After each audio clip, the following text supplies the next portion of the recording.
What's up, Rasmanites? Welcome to the Jungle Week 2 versus the Cleveland Browns.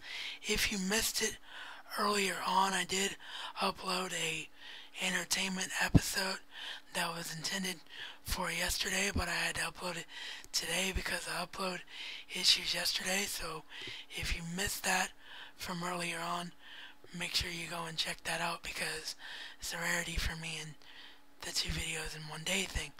But obviously the whole point of doing sports videos as direct uploads is so that I can do the games and the reviews in general while they're fresh in my mind. So, final score in this one was 34-27 in the Battle of Ohio. Who came out on top? Who dey? Who dey? Who dey think gonna beat them Bengals? Who dey? Who dey? Who dey think gonna beat them Bengals? Nobody! Especially the Cleveland Browns. This was a much better game all the way around for us. Everything clicked right from the very first play, which was an amazing 84-yard kick return for a touchdown by Adam Jones. Just an amazing, I said kickoff return, I meant punt return. So, defense looked good with the 3 and out, they forced a punt. And then Adam Jones with that 84-yard punt return for a touchdown. Stars of this game definitely were the receiving core. Andy Dalton looked shaky in the first half, I'm not going to deny that. He looked really iffy. But as the game went on, as you would think that he should, he was pinpoint. And the biggest play where he showed what he could do is when he made something out of nothing, extended the play, and found Andrew Hawkins, the Hawk, for a huge score, touchdown score. But the real stories of this game was, to me, was that it doesn't always have to be the A.J. Green show. Because A.J. Green had a tough first half. He really didn't find any open space until the second half, and the rest of the team picked him up.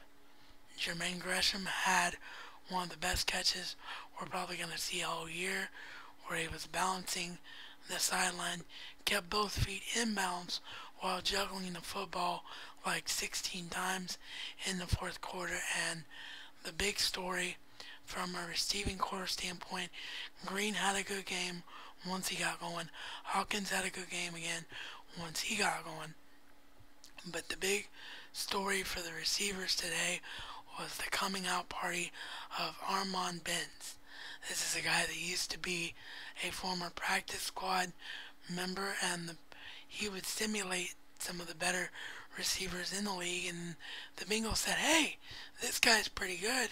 Let's put him on the team. And I gotta give the broadcasters of today's game credit. They did their homework because they said that exact same line, which is something that only a fanboy of a team like myself would know off the top of his head. So, yeah, just an unbelievable game all around. Armand Benz, I think, is going to be a future superstar of this league.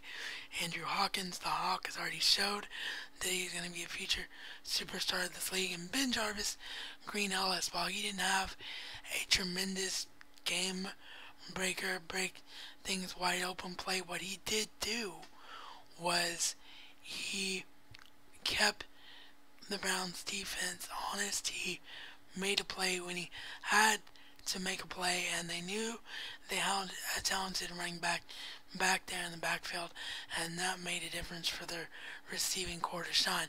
Brandon Tate also made a big touchdown catch for a big play, and he's not even one of the top 5 wide receivers. The Bengals kept 7 wide receivers on their squad this year because they had that much depth at the wide receiver position. So, yeah, this is much more on point this week.